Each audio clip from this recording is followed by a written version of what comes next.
Hi friends, welcome to my YouTube channel. ഇന്നൊരു ജോമെട്രിയാണ് വന്നിട്ടുള്ളത്. അതിന് വേണ്ടിയിട്ട് ഒരു സർക്കിൾ വരച്ചെടുക്കുന്നുണ്ട്. ഒരു ചെറിയ സർക്കിളാണ് വരച്ചെടുക്കുന്നത്. ഇനി ആ സർക്കിളിൻ്റെ സെൻറ്ററിലൂടെ ഇങ്ങനെ വെർട്ടിക്കലായിട്ടൊരു ലൈന് വരച്ചെടുക്കുന്നുണ്ട്. അങ്ങനെ അതിനെ ഡിവൈഡ് ചെയ്യുന്നുണ്ട്. ഇനി ഹോറിസോണ്ടലായിട്ടും നമുക്കിതിനെ ഡിവൈഡ് ചെയ്തെടുക്കണം. അതിന് വേണ്ടിയിട്ട് കോമ്പസിൽ ആർക്ക് വരയ്ക്കുന്നുണ്ട്.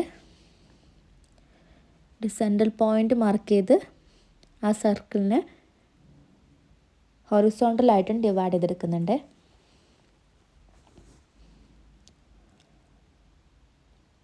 ഇനി മറ്റ് രണ്ട് ഭാഗങ്ങളും ഇപ്പം 4 ഭാഗമായിട്ട് ഇത് ഡിവൈഡ് ആയിട്ടുണ്ട്.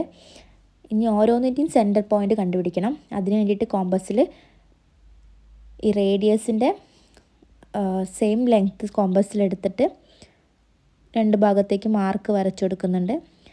എന്നിട്ട് പോയിൻറ്റ്സ് കിട്ടുന്നു നമുക്ക്. ഇനി ഈ സർക്കിൾ ഒന്നുകൂടി ഡിവൈഡ് ചെയ്തെടുക്കുന്നുണ്ട് ആ പോയിൻറ്റിലൂടെ.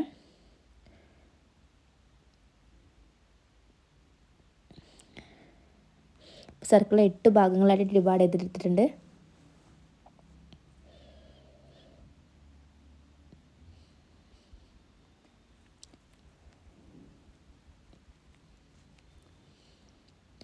ഇനി ഇതിനകത്ത് ഇങ്ങനെ 4 ലൈൻസ് വരച്ചിട്ട് ഒരു സ്ക്വയർ വരച്ചെടുക്കുന്നുണ്ട്. ഈ സ്ക്വയറിൻ്റെ 4 കോർണേഴ്സ് 4 പോയിൻ്റായിട്ട് മാർക്ക് ചെയ്യുന്നുണ്ട്. ഈ 4 പോയിൻറ്റ്സ് വെച്ചിട്ടാണ് നമ്മൾ ഇനി അടുത്ത ആർക്ക് വരച്ചെടുക്കുന്നത്. അതിൻ്റെ ഡയഗണൽ വരച്ചിട്ടുള്ള സ്ക്വയറിൻ്റെ ഡയഗണൽ അത്രയും അളവ് കോമ്പസിലെടുത്തിട്ട് ഇതുപോലെ ആർക്ക് വരച്ചെടുക്കുക. സർക്കിൾ കംപ്ലീറ്റ് ആയിട്ട് സർക്കിളല്ല, ഇവിടുന്ന് ആദ്യം വരച്ചതിൽ മുട്ടുന്ന വരെ വരച്ചെടുക്കണം. ഇതുപോലെ ഈ നമ്മൾ മാർക്ക് ചെയ്ത 4 പോയിൻറ്റ്സും സെൻറ്റേഴ്സായിട്ട് ഉപയോഗിച്ചിട്ട് ഇങ്ങനെ ആർക്കുകൾ വരച്ചെടുക്കുക.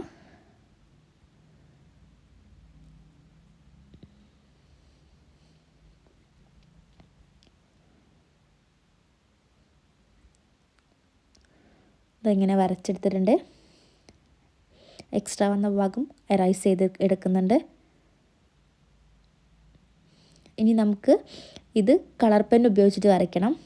അങ്ങനെ വരച്ചെടുക്കുന്ന സമയത്ത് ആർക്ക് തുടങ്ങുന്ന ഭാഗം കുറച്ചുകൂടെ അങ്ങോട്ട് എക്സ്റ്റെൻഡ് ചെയ്തിട്ട് മറ്റേ ആർക്കിൽ ടച്ച് ചെയ്യുന്ന ഭാഗം വരെ എക്സ്റ്റെൻഡ് ചെയ്തിട്ടാണ് വരയ്ക്കാൻ. ഇതുപോലെ തന്നെ 4 പോയിൻറ്റ്സിലും ഇതുപോലെ തന്നെ വരയ്ക്കുക. ഇത് അവിടുന്ന് താഴേക്ക് കുറച്ച് ചെറിയൊരു എക്സ്റ്റൻഷൻ വരും.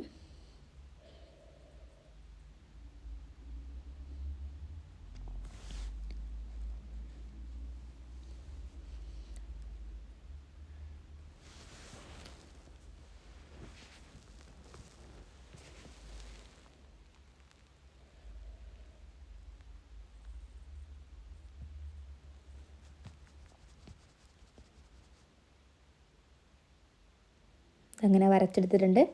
സെൻറ്ററിൽ വരച്ച് നമ്മൾ ലൈൻസ് എല്ലാം എറൈസ് ചെയ്തെടുക്കുക.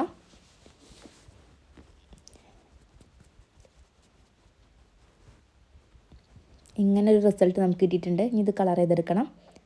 ഓപ്പോസിറ്റ് വരുന്ന 2 ഭാഗങ്ങൾ കളർ ചെയ്തെടുക്കുന്നുണ്ട്. ഇതാണ് നമ്മുടെ ഫൈനൽ റിസൾട്ട്. വളരെ എളുപ്പമായിട്ട് വരച്ചെടുക്കാൻ പറ്റിയൊരു ജോമെട്രിയാണ്. എല്ലാവരും ട്രൈ ചെയ്ത് നോക്കുക.